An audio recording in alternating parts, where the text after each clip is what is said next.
आमे किछि जानी पारु ना बुझिले कछि बुझिबा आपण सुनील बाबू को सुनील आपण को केते दिन हला देखिले दीर्घ दिन हला जदि मु ताको पचारिबी आपण की प्रकार लोक जेति की कहिबे आपण सेति की ना आउरी किछि अछि मो कथा बुझि परछन त पति पत्नी दीर्घ दिन दाम्पत्य जीवन निर्वाह करुथिला परे भी जदि 30-35 वर्ष पर पति को पत्नी को पचारिबा से कहबो या भितरे एपरी गुण एपरी कथा थिला बोली मु जानि पारु नाही जानि पारि नथिली दिने एभली व्यवहार करिवो ए कथा मु केबे आशा करि नथिली एमिति बेले बेले कहू चंद्र नै ताल आपण देखुचंदी जदि देखिबा द्वारा सब किछि हे जानता ताले मनुष्य बुझंदा काई आम शास्त्रकार माने कहिसंती दर्शन कले केवल रूप मिले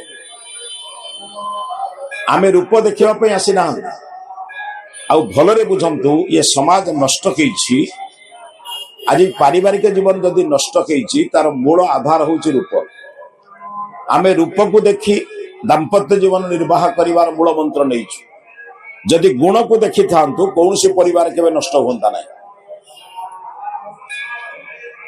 आग जुगरे राजा माने विवाह करिवार नियंत्रण रखिथिले वीरत्व सीतांक विवाह कला बेले शिवधनु भांगिबा थिला शर्त द्रौपदी विवाह बेले लाख बिंधा थिला शर्त अर्थ मोर कन्या को जे विवाह करिवो से जने वीर हेतु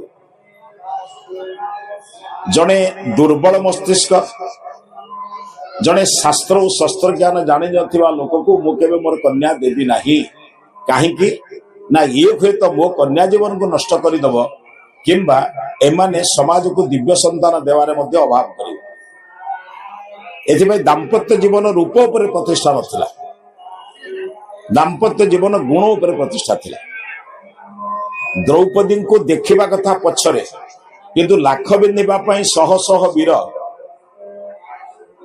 राजसभा रे उपस्थित थिले ना नाही धनु उठेबे बुलुथिबा माछ को देखि आखि को मारिबे ए शर्त थिला से माने केउ राजकन्या को विवाह करिवे देखि नथिले लक्ष्य थिला जे एई शर्त को जय करिवो से ही पाइबो ते पिला माने शिक्षकंकर कथा को सुनिबे नाही किंबा शिक्षक यथोचित पाठ्य को पढ़ाइबो नाही किंबा स्कूल रो बाहरे जदि शिक्षा विरोधी काम किसी होउथाय तला आपण पाठ पढ़ी परिबे तो धरंतु झरकार आरपटरे डीजे बाजी बरजात्री लोक नाचुचंती आपण पाठ पढ़ी परिबे आपण गाड को माइक मुह करा जाय कि जने गीता पाठ करूचंती आपण पाठ पढ़ी परिबे गीता पाठ किछ खराब न किंतु तार स्थान पृथक यार स्थान पृथक मो कथरा बुझन समय अपचय करिबा कर्म को ठीक रे विनियोग न करिबा मध्य एक अपराध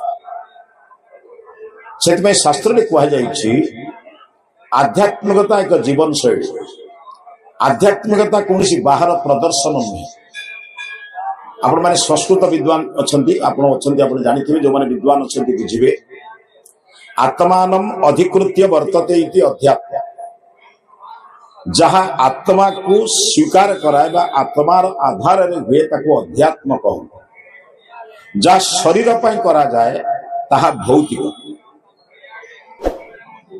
तेणु भौतिक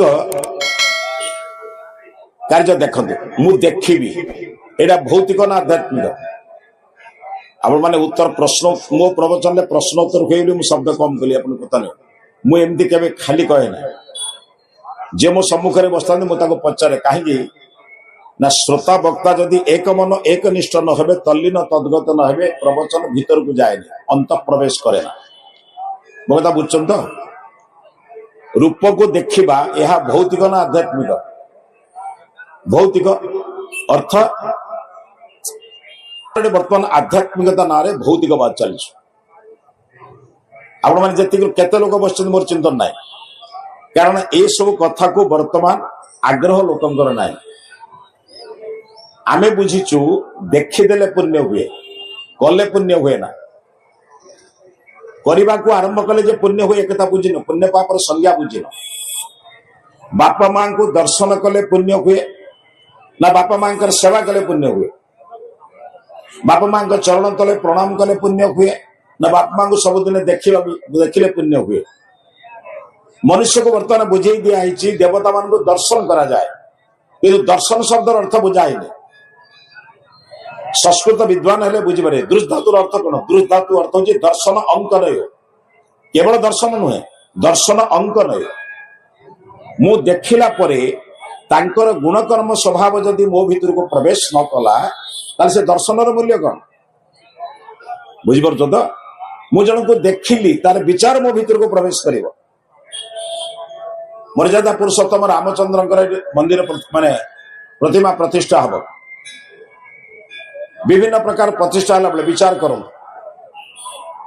संसार रे जेते देवता अच्छी आपण दर्शन करने को गले आखि बंद हुए ना खोली जाए?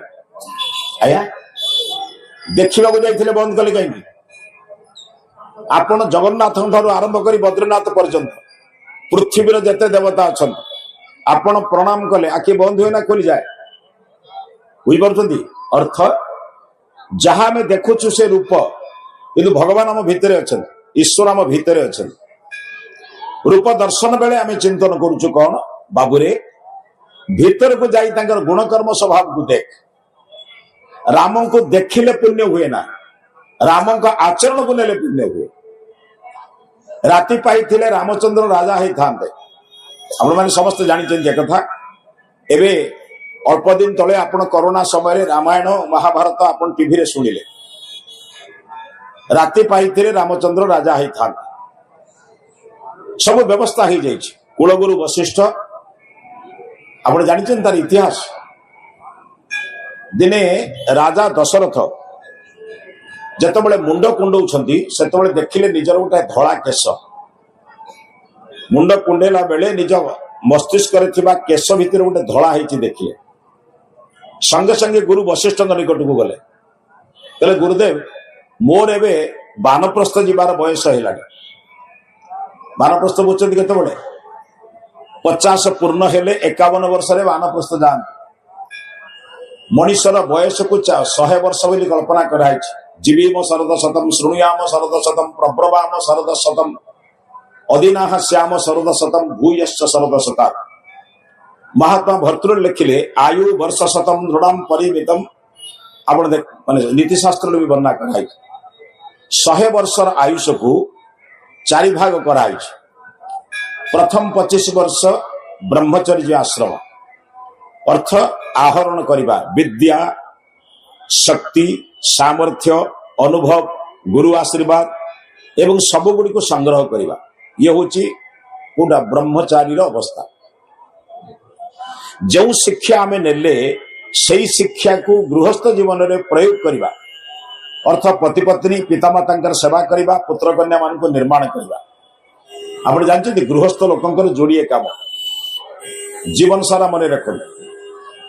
मते जी आनी मुझे मरिबा पूर्व मारिबी ना। बुझीगला? मु जहाँ को आनी चरित्रहीन विशृंखल अन्यायी अत्याचारी भ्रष्टाचारी भ्रष्टाचारिणी करी ना। बुझेला जोड़िए काम? मृत्यु पूर्व मारिबिनी, अर्थ मरिबा पर्यंत सेवा करी।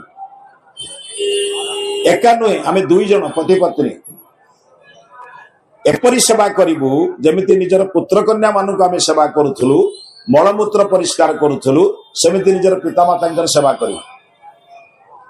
या द्वारा कौन हम? घृणार सहित जब बापा को सेवा करते ताहा मध्य आपन